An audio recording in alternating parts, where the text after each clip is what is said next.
नमस्कार दोस्तों, कैसे हैं आप लोग। दोस्तों, आज हम लोग एक ऐसे टॉपिक पर डिस्कस करेंगे जो मैंने अपने अनुभव के स्तर पर उस चीज़ को समझने की और जानने की कोशिश की, और उसके बाद मैं उस टॉपिक पर कुछ पॉइंट्स, कुछ बिंदु आपसे शेयर करूंगा। कुछ समय पहले मुझसे किसी ने पूछा था कि मन और दिल में क्या फ़र्क होता है। उस समय तक तो मैंने भी इस पॉइंट पर एनालिसिस नहीं किया था, कोई स्टडी नहीं किया था, और लेकिन पर मेरे दिमाग में ये चीज़ था कि मन और दिल जब दो शब्द अलग हैं तो शायद इनमें कुछ फ़र्क भी होगा। तो उस समय तो मैंने ज़्यादा कुछ नहीं बोल पाया था, और क्योंकि मेरे पास खुद में अपने व्यक्तिगत स्तर पर उसका कोई उत्तर नहीं था, बौद्धिक और अनुभव के स्तर पर। लेकिन फिर मैंने जब इसमें अंतर निकालने की कोशिश की अपने अनुभव के स्तर पर, अपने मन और दिल में अंतर निकालने की कोशिश की कि मन और दिल में आखिर होता फ़र्क क्या होता है, क्या ये दोनों ही चीज़ें हैं, और अगर ये अलग हैं तो इन दोनों में कितना फ़र्क है। तो मैंने इस पर जब सोचा, अनुभव के स्तर पर इसको जानने की कोशिश की, तो मुझे कुछ यहाँ पर फर्क दिखाई पड़ा। उन्हीं पॉइंट्स पर हम डिस्कस करेंगे कि आखिर मन और दिल में क्या फर्क होता है।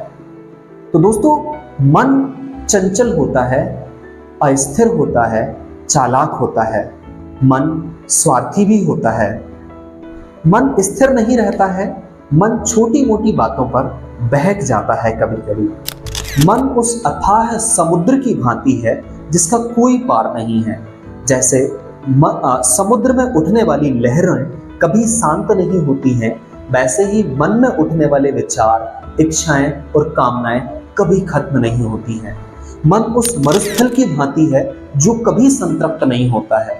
जैसे मन में उठने वाली इच्छाएं कभी खत्म नहीं होती हैं, कभी संतुष्ट नहीं होती हैं।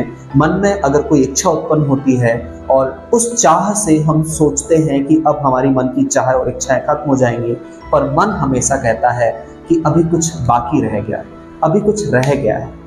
मन मरुस्थल की भांति है जो कभी संतृप्त नहीं होता है। जैसे मरुस्थल यानी रेगिस्तान में कितना भी पानी डाल दिया जाए, कितनी भी बारिश हो जाए, आखिर वो रहेगा मरुस्थल ही। उसमें पानी की जो बूंदें हैं वो टिक ही नहीं पाएंगी। मतलब रेगिस्तान या मरुस्थल कभी पानी से संतृप्त नहीं हो पाएगा, उसकी प्यास बहुत अधिक है। ऐसे ही मन की इच्छाएं और कामनाएं कभी खत्म नहीं होती हैं। मन में एक इच्छा खत्म होती है तो दूसरी इच्छा उत्पन्न हो जाती है, और कोई भी एक इच्छा भी पूरी तरह से संतृप्त नहीं हो पाती है। मन हमेशा चाहता है कि और सिर्फ और।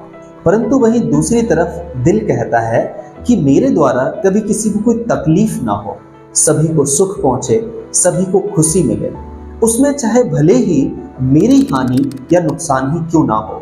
दिल निस्वार्थ होता है। दिल कभी किसी का बुरा नहीं चाहता है।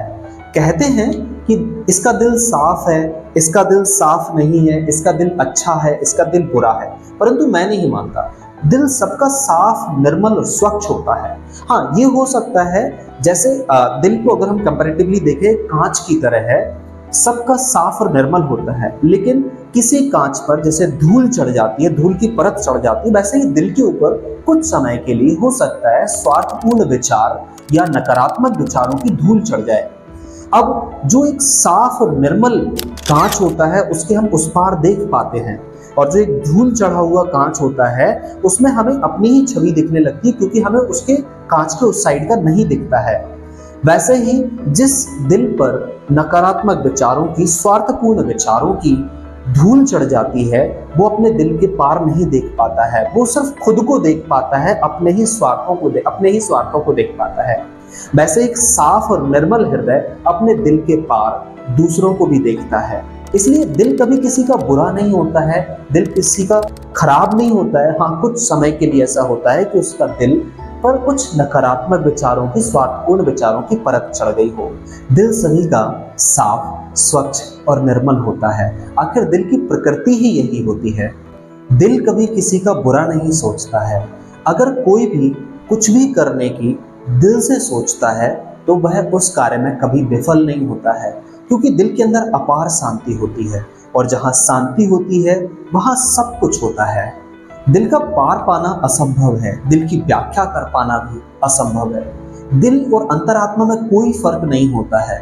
जो दिल की आवाज होती है वही हमारे अंतरात्मा की आवाज होती है। बस उसे उस तरह से सुनने की जरूरत है, महसूस करने की जरूरत है। मिलते हैं नेक्स्ट वीडियोस में किसी नेक्स्ट सुंदर टॉपिक के साथ।